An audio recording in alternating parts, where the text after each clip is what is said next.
فرمایا ثم من، ثم کا مطلب ہوتا ہے اس کے بعد، ثم من، یا رسول اللہ ماں کے بعد دوسرے نمبر پر میٹھے انداز سے، اچھے انداز سے بات کرنا کس کا حق ہے کہ میں اس سے اچھے انداز سے بات کروں؟ ماں کے بعد، ماں کا تو پتہ چل گیا، دوسرے نمبر پہ جو میں سب سے بہترین اور مٹھاس کے ساتھ بات کرنی ہے، اخلاق میں ایکسیلنسی پیدا کرنی ہے، ماں کے بعد دوسرے نمبر پہ کون ہے وہ؟ تو آپ صلی اللہ علیہ وسلم نے کیا جواب دیا؟ فرمایا امک، ماں کے بعد دوسرا نمبر بھی کس کا ہے؟ بولو بھائی،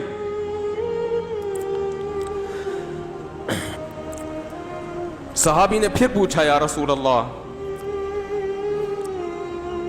ثم من؟ دیکھو صحابی کا انداز بھی کیا ہے، وہ چونکہ ان کو یہ تھا کہ مجھے ماں کے علاوہ اب چاہیے کہ کون ہے، اور نبی نے دوبارہ کس کا نام لے لیا؟ ماں کا، لہذا صحابی نے پھر اپنے سوال کو ریپیٹ کیا، کیونکہ وہ یہ سمجھتے تھے کہ مجھے میرے سوال کا جواب نہیں ملا۔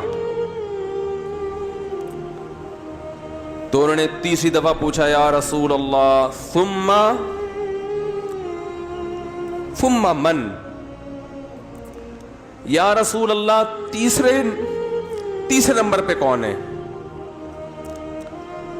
تو آپ صلی اللہ علیہ وسلم نے فرمایا امک، تیسرے پہ بھی کون ہے؟ بولو بھائی، یہ ہے ویمن رائٹس۔ یہ کیا ہے؟ یہ جو بے شرم لوگ حقوق نسواں اور عورتوں کے حقوق کے نام پہ الو بنا رہے ہیں نا، ان کی باتوں میں مت آیا کرو۔ ان کا مقصد صرف عورت کو کپڑوں سے آزاد کرنا ہے اور مرد کی دسترس سے آزاد کر کے مرد کے مقابلے میں لا کے مرد کا دشمن بنانا، تاکہ مرد عورت سے محبت کرنا چھوڑ دے، اس کا حق دینا چھوڑ دے۔ تمہیں اسلام نے عورت کے جو حقوق بیان کیے ہیں، اس کے بعد ہمیں کسی اور سے عورت کے حقوق کو سمجھنے کی ضرورت نہیں ہے۔ ہمیں کسی لبرل سے، کسی حکومت سے، کسی ویمن رائٹ سے، کسی سے ہمیں سمجھنے کی ضرورت نہیں ہے۔ ہمیں اسلام نے بتا دیا ہے کہ ماں کے روپ میں عورت کا کیا حق ہے، بیوی کے روپ میں عورت کا کیا حق ہے، کہ بیٹی کے روپ میں عورت کا کیا حق ہے، بہن کے روپ میں عورت کا کیا حق ہے۔ اور یہ جو لبرل لوگ ہیں، یہ صرف گرل فرینڈ کے حقوق جانتے ہیں، گرل فرینڈ سسٹم معاشرے میں لانا چاہتے ہیں، تمہیں درندہ بنانا چاہتے ہیں، تمہیں زانی بنانا چاہتے ہیں، تمہیں بدکار بنانا چاہتے ہیں۔ ان کا کوئی فیملی سسٹم نہیں ہے۔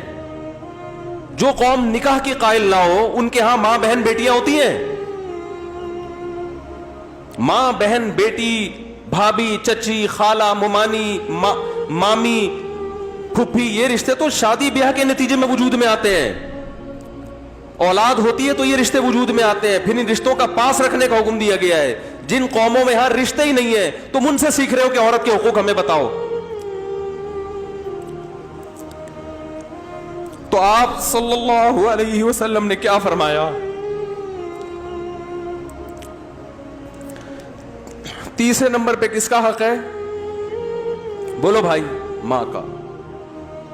پھر صحابی نے پوچھا ثم من؟ اس کے صحابی بھی پوچھتے جا رہے ہیں، دیکھو رک نہیں رہے، کیونکہ ان کے سوال کا جواب مل نہیں رہا کہ یا رسول اللہ آپ ماں کا تذکرہ ختم کریں گے تو پتہ چلے گا کہ ماں کے بعد کس کا حق ہے۔